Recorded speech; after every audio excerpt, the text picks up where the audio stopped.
Hey, what's up, everybody? What's up, everybody? How's it going? Gotta take a drink over here. Hey, what's up, everybody? This is AZ Flip Guys. This is BP the Mentor, my buddy Cashflow Chris. What's happening? Just out here, 2017. We told you we'd bring the AZ Flip Guys back, so that is exactly what we're doing. Chris, so before we get started, we talked to you guys. We're going to be talking about how we finance our deals, but before we get to that, let's just kind of go over what you got going on. So, first and foremost, we're closing on a deal on Tuesday, right? We are closing Perfect. on Tuesday. So we got this deal here that we partnered up. As you guys may or may not know, me and Chris work together, but he has his company, I have my company, and then from time to time we do actually partner up on deals, and this is one of the deals that we're going to be partnering up. So this deal is over on 35th Avenue and Cactus area. It's a 4-bedroom, 2-bath, so we're going to pick it up for $90,000. I think it's probably worth about 165 or somewhere around that range. We can sell it to. I think it's probably going to be about 30,000 worth of work. So anyway, we're going to be closing on that one, and me and Chris are going to be partnering up to do that. I never told you, but a wholesaler put out a house right across the street, like 2 doors down. Same, I think actually a little smaller, 126,000. Oh yeah, I believe that for sure. So yeah, this is a good deal. It's a tight market right now, but this is a good one. I've had people send me properties in Maryville for 120,000 wholesale. Right. We'll retail for 150, and it still needs work. So that's just it's crazy to see some of the prices that are currently going on these days. But anyway, like I said, we are going and we were doing some flips. So I think we were talking right before we started the video, and we're doing what, 32? 32. This next one will be 33 combined. So once we close on Tuesday, between Chris and my flips, we're at about 32 flips going on simultaneously. And a lot of times, people ask us how do we do that. A lot of times they say, hey, man, we want to know what's going on. I think, what does that make that yours? Like 18 that you have? 18, yeah. You got 18 going. I got 14, something like that. Anyway, so we should be right about 32 properties that we're going to be flipping together. So I got that deal going on. I was just over in, where was I at, man? We're at 20 Street and Van Buren. Yeah. Tell them about that one. Yeah, I went to go look at this property. So I have this guy that we met, and if you guys follow me on my personal page, you guys will have heard part of the story, but I came across this professional boxer, and we've been talking. I helped him out of some situations, and he hooked me up. So his family member said, hey, man, we know this guy. His dad is passing away. He's got a few properties. Take a look at them. So we were down on 24th Street. If any of you guys are from the Phoenix or not from the Phoenix area, 24th Street and Van Buren is a pretty shitty fucking area. It's just fucking. Actually, I remember when I first moved to Phoenix, which was like in '96.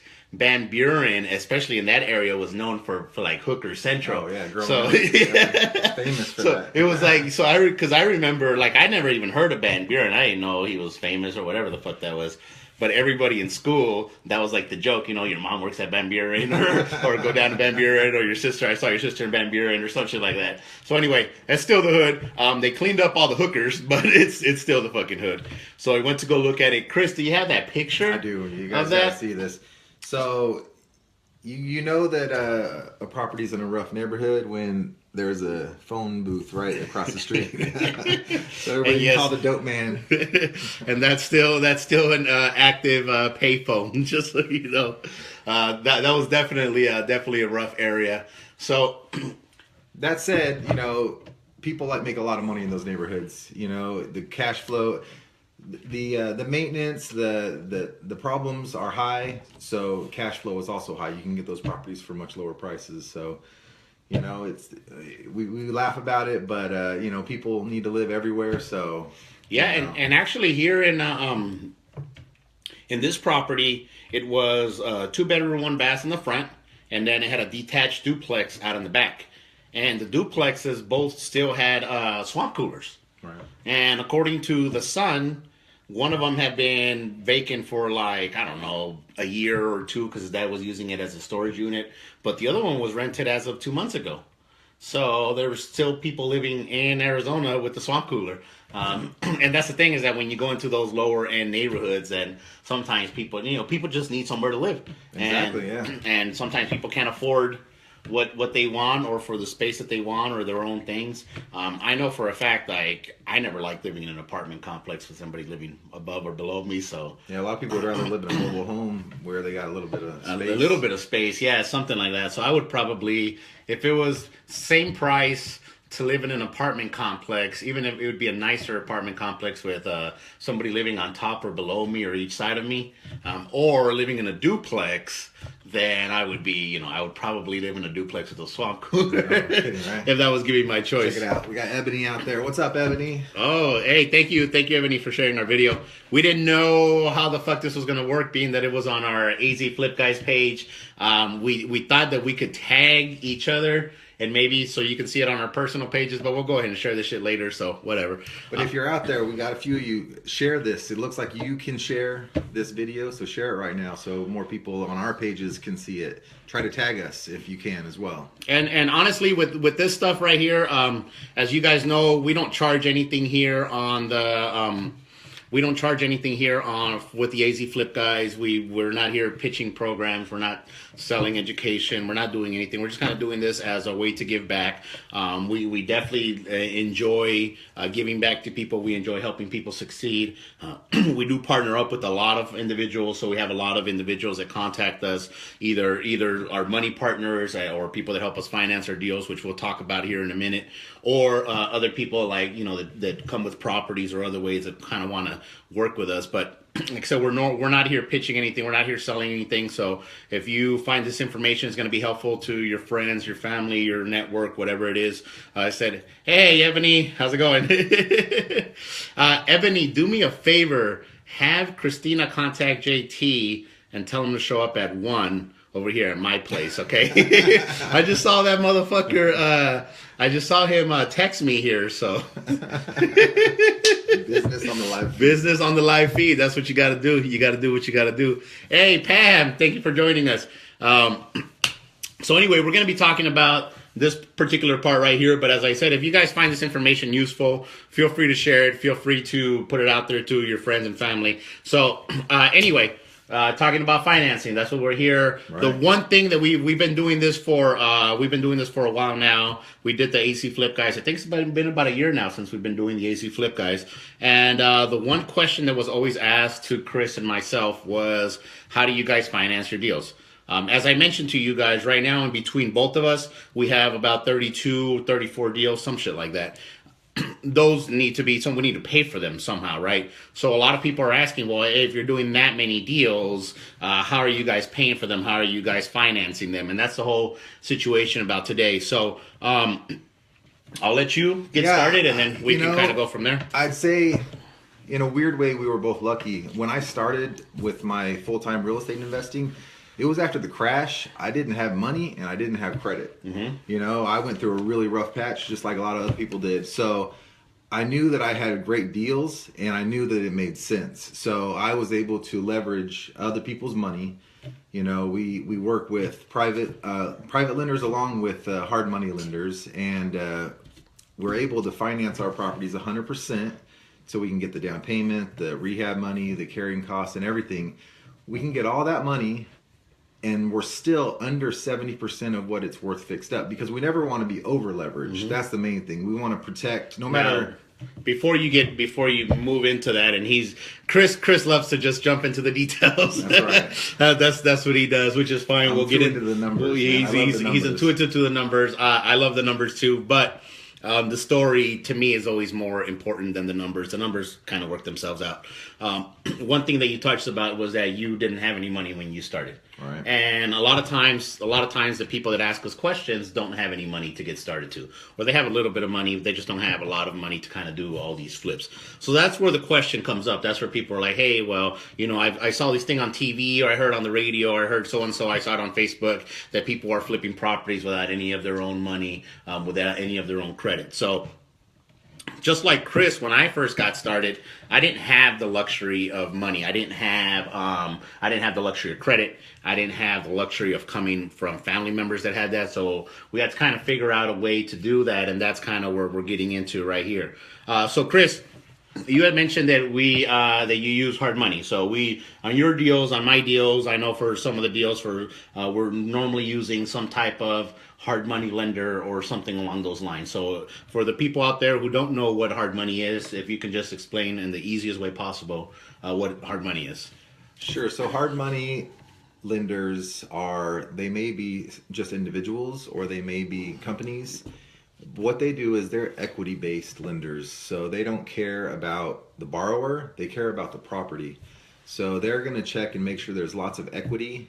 As an investor, it's our job to get really good deals, to buy properties on, for pennies on the dollar. So that's what they're looking at. They want safety in what's owed. So Cool. they want to know they can take that property back. So let me simplify that shit for all you guys out there. So basically what a hard money lender is a person that will lend you money on a house regardless of your credit, regardless of your payment history, regardless of anything like that. The only thing that they solely base it is based on the price of the house and what you get it for. They're normally going to ask for you to come with some money down, but it's a high interest loan and it's a interest only type loan. So we got a first question here. Ebony is asking, how do you build relationships with hard money lenders? I get asked this question a lot, like all the time, really. Yeah. So what did I just say, guys? I just said a hard money lender is somebody that's going to borrow money based on solely the price of the house. So they're not going to pay full price. They're only going to give you up to like 80% of what it's worth right now. So if you got a distressed property, then they're going to take that into consideration. They're going to lend you 80% of what it's worth right now. And then you're going to have to come up with the rest. However, it's an interest-only payment. So you're talking about a higher payment. Then you're not going to be paying down the principal. You're strictly paying the interest. There's not a shortage of people out there. There's not a shortage. I mean, honestly, when people say, "Hey, man, how do I find hard money lenders?" Make a post on fucking Facebook, right? All the ones we use were referred to us, and I don't know about you, Well, but I use 3. Yes, That's all I use. And so here's the thing: is that how to find? Because Ebony, you asked a two-sided question, which is how to find and then how to build relationships. Those are two different questions.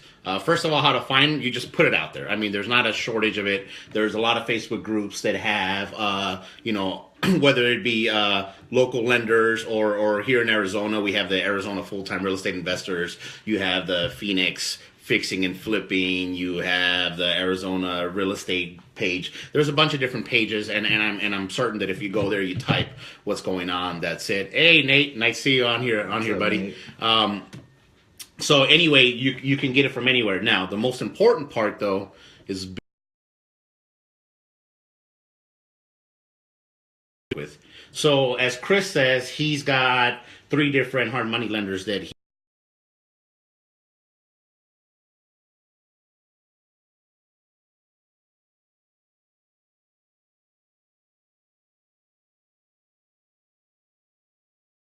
lender.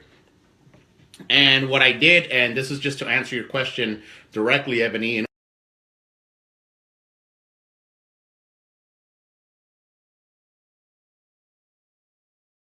here's how many properties I'm currently doing at the moment. Here's what I'm looking to get at. Here's to pay. Here's what I'm looking to deal with. Here's what I'm not looking to deal with. And once I explained to him like that, he told me yes or no. He said, "This is how I work. This is what I'm okay with. This is what I'm not okay with." And we just went from there. And honestly, the reason why I use him, even though I have people that will lend me money at a little bit cheaper rate, he's a lot easier to deal with. So to me, the relationship is valuable. And Chris probably goes back to his same hard money lenders for that same reason, right? Right. You send them the deal. As long as it's a deal, the next day even they can fund it in a lot of circumstances. So they're not gonna you're not doing an application every time. You're not getting into the details. They know you, they trust you, so it's a real easy transaction. Yeah, and with your hard money lenders, the more that you deal with them, the easier it becomes. So normally the first time is going to be a little bit harder to deal with them. They're going, they're going to take a little bit more time than to whenever it normally takes them. But once you're into your second, third, fourth deal with them, then you kind of know what it is. I know for a fact, like if I call, and the reason that I like my lender is because I can call him and then if he says yes, we can have that deal funded within a day or two. I just know that as long as he's got money, as long as everything's good, all the numbers make sense, as long as it's just like one of any other deals that we have, then we can always make money. We have, what's this?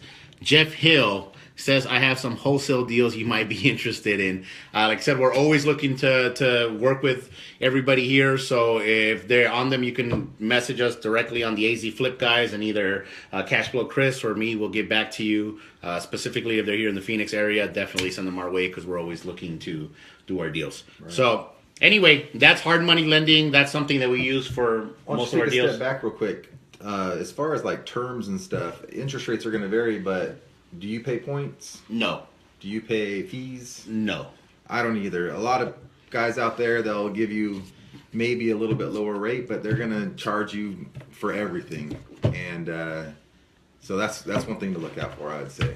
Definitely make sure that you're looking out for that. Make sure that one of the main reasons why I went with mine is because it was a straight flat fee. He had a per diem. There wasn't no prepayment penalty. I didn't have to have the loan for X amount of time. So most of the time I flip these houses, every once in a while I'll just stick it in the market as is, or I might turn around and wholesale it to somebody, or wholetail it where we do a quick flip and stick it on the market. So I wanted that flexibility, but I also wanted to know that I can do the numbers on the top of my head. So I say, hey, if I call my lender, he's going to charge me X amount of percentage. Is going to be this term. I don't have to worry about hidden fees coming on there. I don't have to worry about points in the front end or the back, or whichever people do. So that's what I personally like to do. That's what Chris likes to do. That's what we would suggest you do, because it makes it a lot easier for you to calculate the numbers when you're constantly doing deals. As I said, he's at 18, I'm at 13, about to be 14 here, so we're constantly doing a lot of deals, and for you to keep that going, you definitely want to create a system for that. So right. You know what, let's talk about why we use hard money, because a lot of people think, well, that's crazy, why would you pay those crazy rates? Well, these houses, Jeffrey, how you doing, buddy? Hey, what's up, Jeff? You're gonna be seeing him later today. Nice. So so these properties basically need to be bought cash or hard money, because they're messed up properties. A normal bank won't lend on these, and then it needs to go quick. So that's why we use these out of necessity. But that said, we do quick turns. So if you want to do a little bit of math, it costs a lot to do a conventional loan. It doesn't cost anything to do a hard money loan. So while we're paying more, in the long run, we're actually saving money over if we did a conventional loan. Yes, and the ability to be able to close on a deal quickly is one of the main reasons why Chris gets a lot of deals sent to him by wholesalers, why I get a lot of deals sent to me by wholesalers, why we'll be looking at here at Jeff's properties that he sends us, and if there's anything that fits our criteria, we can call our money lender and say, bam, it's good to go. A lot of times, I talk to people and they're like, hey, well, I got money. I don't want to use a hard money lender. Why do you still use a hard money lender? And for that particular reason is they can turn around and do it real quickly. A lot of times people that I know that have money don't have it available right there and then, meaning that it's sitting in an IRA, so self-directed IRA, or it's sitting in a trust somewhere, or it's sitting somewhere where they're going to have to move money. It's going to take them a few days to come and do that. If you need to do that by the time that your money gets transferred and stuff, that property would be bought and sold 2 times before you get to that point. Right. So that's the reason why we use hard money. That's the reason why hard money is important. Real quickly, though, I do want to put it out there for all you guys, especially specifically newbies, people that are completely new to the industry, people that want to get into this industry. Hard money is it's not something to play with. This is not something to play with. This is not for beginners. If you have not used hard money, find somebody who has. You work with them, partner up with them, hire a mentor, do something, because you can get fucked. I mean, you can get fucked 10 ways from Sunday on a hard money loan. So you just want to make sure that you're doing, as I say, you're paying interest only. At the end of the day, the lender doesn't care, because, for example, if you got a house that is worth I don't know, $150,000 or something like that. And then you, hey, Martha, what's up? Pam, I'll get to your question here in a minute. If you got a property that's worth $150,000, you purchased it for $100,000 and needs, 10, 15 grand worth of work or whatever, and you get a hard money loan on it, your lender's only going to let you borrow $80,000 from that. So you're going to have to come out with 20 grand out of your pocket. So if you don't pay the hard money lender, you just lost 20 grand plus the lender was able to pick up that property at $80,000. So they gave you a loan at $80,000 and they got $20,000 in their pocket. They can go and foreclose on that property for 80 grand. They don't want to foreclose on you, but if they have to, Yes. they're fine. They'll probably make more money if they foreclose and just sell it. So once again, the reason why I'm saying this, I know we're talking about hard money lending. That is part of how we structure our deals. That is part of how we fund our deals. You want to make sure that you're being very, very, very careful with this. So let me see here. What did Pam say? She was asking Did she about pin it? relationships.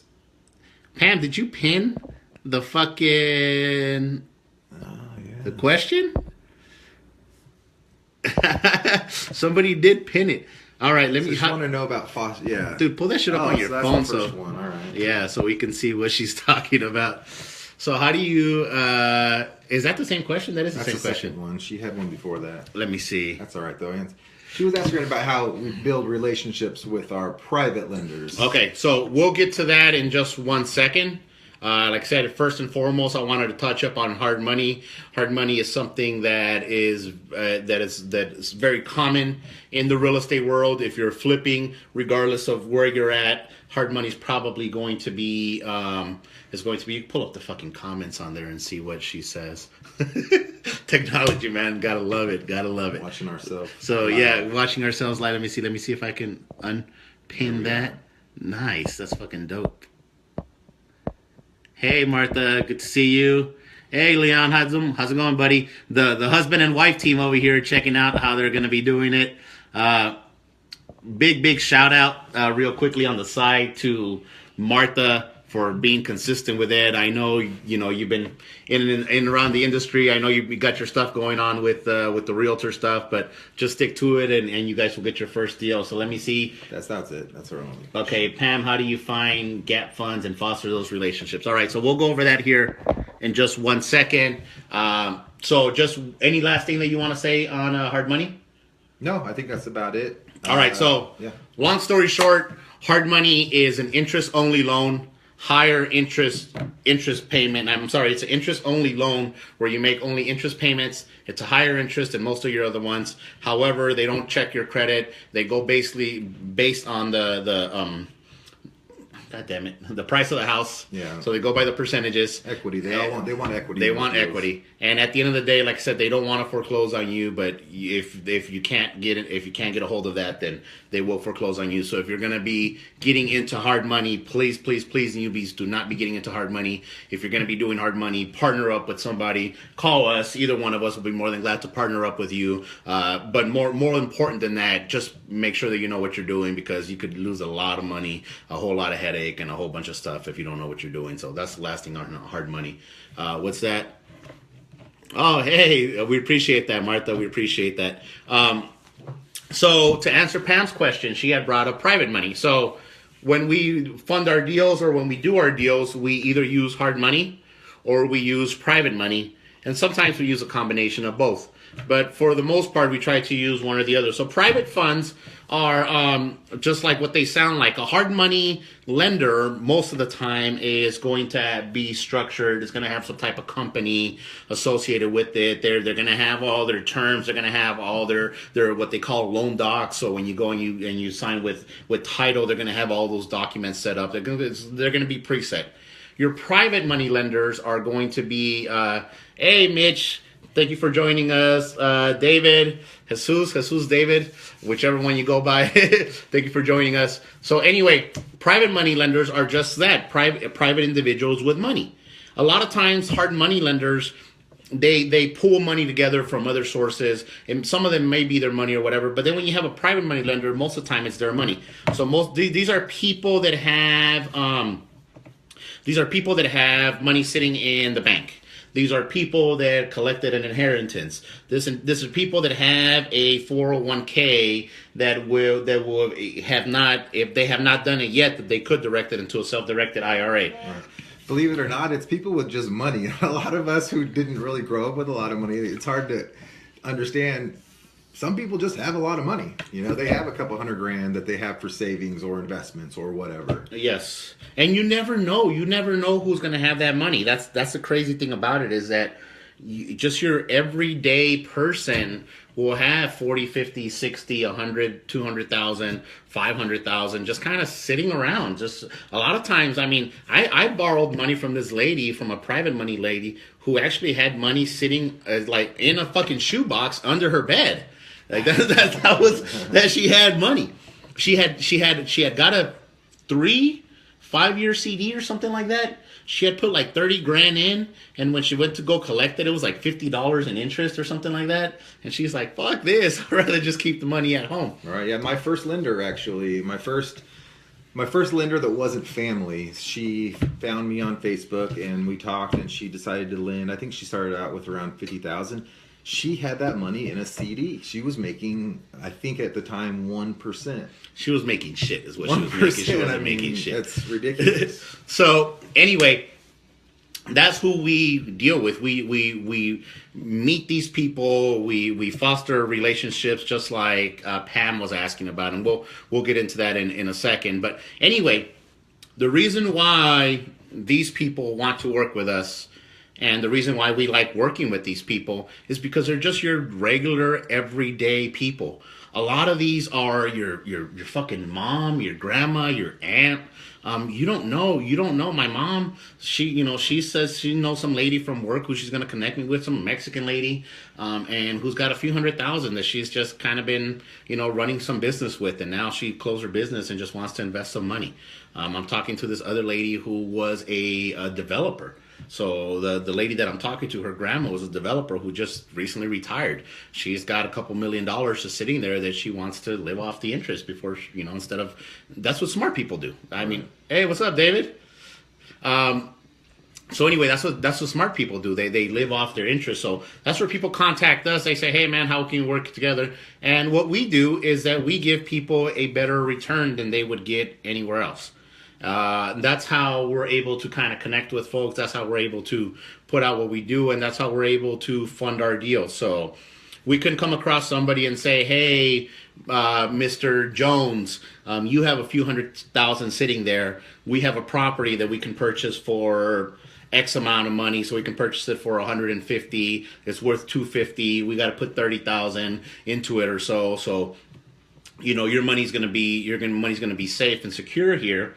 We can use this to flip the property, and then we're willing to pay you interest on your money or a percentage of the deal." Right. And that's where we have a lot of our money partnerships. So before I get into that aspect, I just kind of wanted to let you guys know what private money was in general. Do you want to kind of answer Pam, the other side of Pam's question, which is how do you foster those relationships? Pam, I think a lot of it just goes to, keeping your word and doing what you say you're going to do. Making sure that you get paid off every time. Number one rule. Number one rule. They get paid before anybody else. Yes.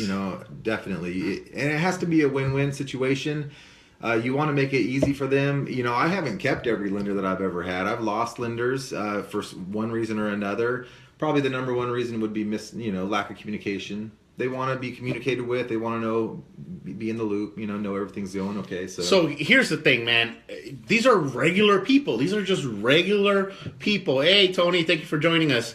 These are just regular people. So think about it like you. How would you like somebody, if your mom was retired and she had a few $100,000 sitting there from her 401k or her pension or whatever she had sitting there, and some guy approached her or some lady approached her and was gonna invest with her? How do you want her to be treated?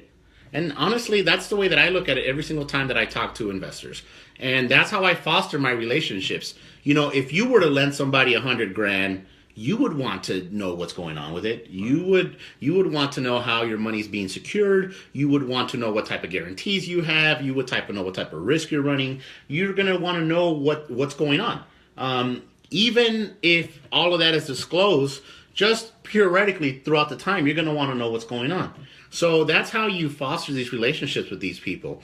You know, once you find somebody that's got money, so you come across somebody, a family member, friend, somebody who's got some money, they're a coworker, and you're looking to do some deals with them, you just foster why would be a good relationship for them. So, you know, with money, and one thing that I would suggest to you guys, and I would tell to you guys, is that the relationship comes first.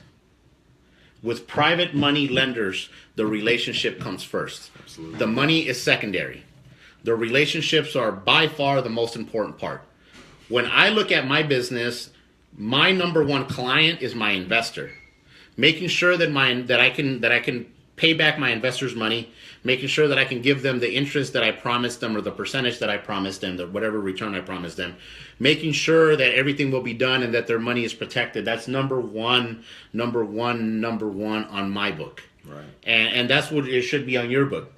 Now, when you're trying to portray that to somebody, you can't portray that by, hey, how much money do you have? Hey, how much, when can I get that money? Because it's not about that. It's about the personal relationship.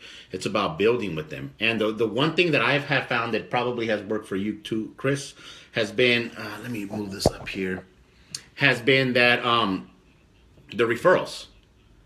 You know, when you meet people with money, and there's something that our mentor likes to say all the time, which is birds of a feather flock together, right? So people with money are going to know other people with money. That's just the way it is. Even if you come from a place where, like I said, we've met regular Joes, people that are teachers, people that are mechanics, people that are just regular everyday people that have money sitting around. Well, those people probably have other friends that are good at saving their money just like them. So if you help them out and you create a win-win solution for them, they're very likely to tell their friends and family when that comes up in a situation. And that's a great way to foster their relationships. But the biggest thing about it is that understand that you're fostering the personal relationships. The money's going to come. The money's going to come because at the end of the day, you're offering them, you're helping them out. Yeah. You're offering them a great return. You're offering them a better return that they would be able to make. And honestly, and in all, you know, in the nicest way possible, well, I always say that I'm saving people from their own stupidity, because people don't know what to do with their money. People don't know where to get the returns that we're offering them. People don't know how to do that. So that's where we come in, and that's where we use the private money. So private money, building relationships. Yeah, a great example of what he's talking about is there are so many people out there who have an IRA at their job. They leave their job and they don't do anything with their IRA. It's literally just sitting out there. A lot of times, not even invested, not making any money. So I mean, well, not only not making money, but every time that they distill with them, they get fees that are charged to them. Right. So they're actually losing money. Then we're just having money sitting there, and that's what I'm saying. We're here to help them out. And you, as a real estate investor, you as somebody who's going to be, so you find a property. You know, because we're here in the Phoenix market. I would say our medium sales price for, you know, if you take all what does it be, like $250 or something like that. Yeah. So, you know, we're not that higher end. However, you could be in California, that number's going to be way higher. You can be in Georgia, in Ohio, that number's going to be way lower. Wherever it is, money is money. Yep. People are people. So if you find people that have money, you can create win-win scenarios for them. So anyway, that's how we foster, and that's how we keep our relationships. As again, my number one client is not the homeowner. It's not the person who buys the house and walks in and says, "This is the most beautiful house." Fuck them. I don't care about them. And that's serious. I don't give a fuck about them. Buy my house. Yeah, no, fuck them. I don't care. You buy, who gives a shit? You're gonna buy my house because it's in a good price. It's done good. It fits your needs. I don't care if you like me or not. However, my number one client, my client, my primary commitment is to my lenders, whether it be my hard money lenders or my private money lenders. That's my number one commitment. So I want to make sure that we're doing that. What's this? Tony, awesome information. Thank you, Tony. Appreciate it. As I said, this was the question that we got asked the most as to how do we fund our deal. So as I said, we've mentioned hard money. We've mentioned private money. So hard money is something that is a necessity. It's something that you use because you need it. You want to go. Obviously, you're going to be paying higher interest. You're going to be paying interest only type deals. Private money most of the time it's going to be interest only unless you do some type of deals. And you know That's a good thing. It's all negotiable. Everything with that, you're kind of creating the rules as you go along. Again, it has to be a win-win. But if they're okay with taking payments at the end, that's even better. If they're, if a lot of people are going to want those payments, but everything, interest rate, term, is it amortized or not? Yeah, all that's definitely. And the one thing about this is that we're mainly talking about this in the sense of a flip, how to fix and flip properties, but we use private money lenders for other stuff. We have money partners on other stuff. I have a money partner right now that two money partners on a commercial deal property that I have, which is like a car repair lot, fucking tire shop. I don't know, who cares? Whatever, they pay their rent on time. That's all that matters. I have another money partner that we have. He was a money and credit partner, and that's another thing. You can have good credit. You may not have money to be able to invest, but you have good credit. There's always investors like us who are looking to partner up with people like that, and we can help them create that. And one of them that I have that I was mentioning here is we have it with our with the rental. So I got a property with a private money lender of mine. I said, hey man, I got this property over here. You were talking about wanting to get some of this consistent cash flow. We're going to get a loan. So he had good credit. He had a little bit of money. We got a loan under with him. And then I managed the property. So I got all the, I did all the repairs. I got the renter in place. I do all the property management. We get all that stuff taken care of, and then we split the cash flow at the end. So the bill gets paid, and then we split the cash flow on top of that. That's such a win, man. Because it's a win-win for everybody. Tons of people have a little bit of cash, but they don't know. They don't want to manage the real estate. They don't want, they don't want to deal with that. But now this guy owns a piece of an asset, and it's growing in value. It creates cash flow, and all he had to do was give you money, right? Exactly. That's really all he had to do. We everything was written out. Everything is in agreement. Same thing. He's a money partner of mine, so he takes priority. I want to make sure. I would gladly give up my cash flow to make sure that the bills and his portion of the stuff is paid, just to make sure that everything is done. So you guys want to make sure you take the same type of aspect and the same type of approach when you're going to these private money lenders. So as I said, you can use them for flips. You can also use them to partner up. You can also use them to buy and hold for rentals. So a lot of times what we do is I've been looking at properties out of state. I know that Chris has been looking at a few deals here, and we're just looking at some of these to buy and hold as rentals. So we have the option of getting a private money lender and saying, hey, there's properties here in these states where we can buy for $30,000-$40,000 all in. We can take this money and then I'll pay you an interest on your money. I'll manage everything, and regardless of what happens, you're going to get paid. Or we can partner up with them and we can say, hey, we got this deal here going. You're going to pay for this. I'm going to manage everything and then just do what I'm doing with my other rental. We're going to split the cash flow. So there's many different ways to be able to do it. But at the end of the day, what Chris said and what I've said many times is you got to create win-win solutions for everybody. So you got to create win-win solutions. Yes, absolutely. That's all it's about. If it's not a win-win, it's not going to work. It's got to work for you. And it definitely got to work for them. Yes. What's the point? So the last thing that we're going to talk about, the one thing that everybody's always asking, the one thing that everybody wants to know is how do you fix and flip a house without any money and without any credit, right? That's the number one thing. Hey, Casey, how you doing, buddy? Oh, there he is. Oh, man, my buddy Casey. So Casey is one of my money partners that we have a deal together, and Casey's one of my money partners as well. And that's the thing is that you can, as long as you create win-win scenarios for everybody, then everybody is going to win. Hey, John, let me see. We got a question. We got a question over here. What's that question? Joseph. Hey, Joseph, SoCal. Dude, what part of SoCal are you from? I'm originally from Southgate. Anyway, let me see. Interested in investing in the Phoenix area, fixing flips. Would that be difficult to do as a newbie? So here's the thing, man. Flipping is flipping.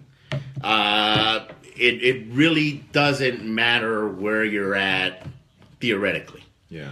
It's a lot harder to flip in Southern California Riverside. Yep. It's a lot harder to flip in Southern California than it is in Arizona per se. And the only reason for that is just the price points. Price point, yeah. There's a lot of investors, especially SoCal investors, that come into the Phoenix market just because of that. I mean, what we say, our average is around two to 250 is our median. Well, San Diego median is probably 8 or 9. Exactly. So let's say that you're in I know for a fact, like over in Southern California, if you're buying a shitty property in Compton, you're looking at like 300,000 minimum. That's in a shitty part of town. That's a crappy house. You're looking at about 300,000 minimum. So I know that the median price is way over 500,000, but let's say that it was 500,000, right? You get this one of these hard money loans. You're looking at had $100,000 out of pocket just to close the loan. I don't want to know about the and monthly, then the monthly yeah, fees. well, you got the monthly interest payments, right? And then on top of that, then you have the rehab costs. So that's all possible, by the way. Don't get me wrong. That's all possible. It just makes it a lot harder. So anyway, yes, you can flip here in Arizona. Yes, it's possible. Well, like the average house that I probably buy is probably around like 90,000, 100,000. So that's I would say my average purchase price is right about 100,000. Given the highs and the lows of what I buy. However, here in the Phoenix market, it is very competitive, just like it is in Southern California. So once again, it is possible to flip. Being that you're a newbie, though, once again, I would highly suggest. Being that you're a newbie, I would highly suggest that you team up with somebody or get a mentor. Right. Being a newbie who's coming in from a different part of town, so you're working with somebody, like for example, I was saying that I was looking out of state for some rentals. The place that I'm going to look for out of state, I have connections there. I have people that I know. I have people that I can partner up with in that area to make sure that I'm taken care of. So just keep that in mind for any of you guys out there that are doing business outside of state, outside of the city that you live in. Yes, it's possible. Yes, you can make money, but you just got to be very careful with it. What were you going to say? So, Pam, I'm hoping you're not going to be bothered that I'm saying this, but we did a deal with Pam, right? So you don't always have to actually have the money. You can always go find money. So Pam had someone that wanted to invest. So Pam brought value two ways. First, she brought value as a contractor. And so she was able to get into the deal that way. Yes. By working and doing the work. But then she brought the money too. So she promised her person that she was going to get paid. So she gave her word, and then that made her bring the deal, and that was a successful deal. And we'll talk about that here in a second, which is I got a little sidetracked here by the question from Joseph. So anyway, Joseph, I hope that answers your question over there. Pam, thank you. Much appreciated. Like I said, we just try to give back as much as possible.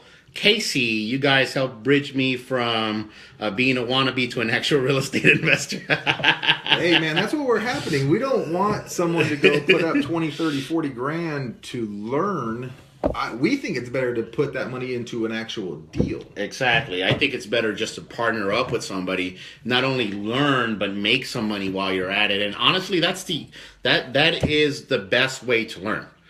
You can go, you can buy, and honestly, man, I tell people this all the time. Most of this information you can get for free online, and this is not a knock towards the education companies. Right. Because no matter how much you spend, even if you spend $100,000, if you use what they teach you, you're going to make six figures in this exactly. business. And that's the thing, is that it's not, I don't knock those people, because I know that the people that have these education, that are selling mentorships, that are selling educational programs, I know that they're doing it with the good heart, and I know that they're not selling shit information. They're not just putting up and just let me make anything up. These people will buy it. No, it's not like that. Whatever you do, you can put it in there.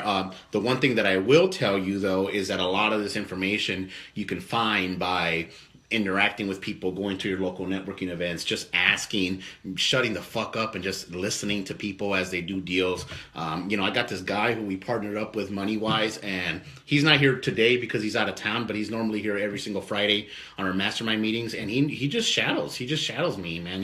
He same thing. He had a little bit of money. It wasn't his money. He was going to use it to invest. Didn't really know what he was doing. Somehow we got together, we partnered up with him. I did a deal. We were actually, all three of us are doing a deal. Well, all four of us, including his wife. But, we're all doing a deal together here, which is on the market right now. And this particular person said he listens, he follows, he listens, he pays attention, and he learns a lot that way. So putting it out there. Now, the one thing that I will suggest to you guys though is, like I said, either partner up with somebody, or if you're gonna pay for mentorship.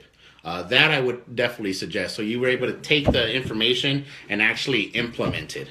I know that there's different companies here in town. One of the ones that I personally know is Cody over there with Clever Investor. I've known Cody for a long time. I know Josiah, who works with him, and a few of his other coaches. I've done business with and around town. So that's somebody that I could personally vouch for and be like, you know what, the mentor that, you know, those are definitely people that you want to consider paying. But one of the things that we talk about is that if you don't want on that side and you're looking to more partner up with somebody and take that money and kind of do what Casey mentioned, which is kind of go from wanting to be an investor to actually doing an investor, either pay somebody for mentorship or bring that money in and be an asset to an investor like us and be able to partner up. So Right. I want to get back here before we run out of time, because I do have a meeting scheduled in about 15 minutes. That's just how we do it. Real quickly, wanted to talk about what I brought up before I got distracted with the questions, which is, how do you do a flip with no money out of your pocket? Now, what I'm going to do is I'm going to use Pam as an example for that deal. Pam is a great example for that particular deal. When we had this property, somebody had, a wholesaler brought me this deal. I was like, man, I got it. We can make it happen. But I was tapped out. I was completely tapped out of my personal money. Wasn't that John? Wasn't that John? Who sold me the deal? Yeah, that was John. He's here. Yeah. Somebody. What's up, John? And John, you know, I partner up with John in a lot of times, in a lot of different instances. You know, sometimes we do the money partnership. Sometimes I do the project management. Sometimes I do both, you know, depending on where we do. So anyway, John sold me the deal. I said, hey man, this is a good deal. We looked at the numbers. We looked at everything. It was good. I just didn't have any money. I was completely tapped out of money. Now I had enough money to close the deal. So I had enough money to put in for the down payment on the hard money loan, but I didn't have any money for the rehab. And I was just shit out of luck on that end. So at that point I had reached out to Chris. Yeah. And because Chris does all my comps, he's my realtor. So I said, hey man, you know that property that we just locked up? I need to find some money. So he's like, hey man, well there's this lady. So I had met Pam through networking, and we had just met each other through networking events. We had already talked. She had told me that she was a general contractor. I told her that one day I would hire her, and we had just kind of had that conversation. But he was like, hey, this lady Pam's got some money that we can use. So we ended up all partnering up. We ended up all creating. So basically what I did is I wrote up an agreement. I said, I come up with this money. Here's what I have. Now, what I ended up doing at that point was I had another deal to close within the 2 weeks or so. So I said, Pam, I need you to cover the rehab, and then I'm going to need you to cover the down payment. So whatever the down payment was, I'm going to get that back, and then I'm going to need you to cover the rehab. And once we sell the property, then we're going to give you all your money back plus interest. And as Chris said, it wasn't even her money. She had a friend who had money who didn't know what to do. So we paid her friend her interest, and then we were able to then go ahead and deal with Pam. We did the deal, and then once everything was, all the dust settled, everything was said and done, and we paid her a percentage of the profit simply for bringing the money. Right. Now, here's the point that I want to make. It wasn't her money. You know, she could have she got into the deal. She got into the deal because she was doing GC work, but even without the GC work, she still would have gotten a percentage of the deal, just for simply bringing us the money. And her friend who had money was getting a better interest payment or better interest rate than she was getting anywhere else. Right. So we were able to do that and put it all together. Sometimes, like I said, Pam, it could have been her own money. So sometimes we have somebody. So I got a property right now, actually, the one that I'm doing with Chris. I'm locking it up. Same thing. I had 3 properties that were all kind of up in limbo. We were either waiting for things to clear on title or something like that. Everything was kind of up in limbo, and I didn't know when they were closing. All of a sudden, all 3 of these motherfuckers decided they wanted to close in the last week and a half, right? So it is what it is. It happens. That's how it works. You're not going to say no. Yeah, you can't say no, right? So, so anyway, I contacted Chris. I said, hey man, check out this deal. I got this good deal. It's, we can make it happen. I said, hey, I need some money. Like once I close on the second deal, I'm going to be short to close on the third deal. So why don't you partner up with me? You come in. So Chris is actually coming in as my money partner. Chris is going to be putting in. So his company is going to be putting in the down payment money, which you got to hold the title today, right? With the wire info and shit. So he'll be putting in the down payment money. It looks like we'll be closing on Tuesday because Monday is Martin Luther King Day, and then we're gonna go ahead and do it. We do the property. We get the contractor in there. He's gonna do all the work. We're gonna do it, and that's how me personally was able to do a deal, a flip, with no money out of my pocket. So I took a hard money loan. Excuse me. I took a hard money loan, as I said. Then I contacted Chris. I said, "Hey, man, I need X amount of money. Here's how much the down payment is going to be." Which I partnered. I borrowed that money. Yes. We collectively borrowed that money from another individual to do this deal. So yes, exactly. Yeah. So it's going to be a win-win for everybody. That individual who lent Chris the money, that person would not be able to get the return that we're going to give him. Chris just worked himself into a deal without having to use any of his own money. And I'm doing a flip that I'm getting a percentage out without having to use any money out of my own pocket. So that's a win, win, win, win for the fucking wholesaler who's making like 15 grand on this. Thumbs up, fucking Nate. Good job for that shit. Proud extra. While I'm doing that, big shout out to fucking Nate. Nate was my very first mentoring student. It took this motherfucker years to get it, but he finally got it. And once he got it, man, he's been hitting it hard. So anyway, appreciate that. Anyway, he's going to make a nice chunk of change. We're, after the deal, everything's said and done. It's a nice deal. I think we're all going to make a nice little bit of money, even after paying the hard money payments and paying the interest payment for the money lenders. So we are at 12:50. Damn. I have for an hour? Yeah, we've been talking for a fucking hour, dude. Hey, Jonathan, Orlando, man, what's up? What's up, Let's see Orlando? both of you guys. That's it, man. That would be all for today's episode. Now, I think here's the thing, guys. This is all tests. We have no idea how this was going to work out, what type of reaction we're going to get, and everything else. So we're going to probably be doing more stuff like this in the future. Make sure that you guys, if you found this information helpful, make sure that you share it on your page. If you want to partner up with us in any means, whether you have a property, if you have money, if you have access to money, if you want to, if you know somebody with money, if you just kind of want to partner up with us in any of the scenarios that we talked about, we have many different scenarios where we can put in. As I said, if you notice, we didn't put out specifics because A, I don't want to be putting out all my investors' personal business out there, and then B, every situation is different. So we can partner up with a person on a deal-to-deal basis. We can partner up with people on a longer-term basis, and we can partner up people even on a long-term rental type base for people that are just looking for money. Exactly, people that are just looking for that passive income, and specifically people that are, all right, man, if you have a 401k out there that is just sitting and you ain't doing shit, know that you can turn it over to a self-directed IRA. You're not going to have access to that money. You're not going to be living off that money, but you'll grow your retirement faster than anything out there. So by the time that you get to retirement age, you can actually have that money to invest yourself if you wanted to. Shit, doesn't freaking matter. You gotta get those better returns. Exactly. For your money. So anyway, just wanted to put that out there. If you found this useful, share it with your friends, share it on your page. Make sure you let people know about the AZ Flip guys. See you guys next time. BP the Mentor, Cashflow Chris, All right. signing off. AZ Flip guys, see y'all later.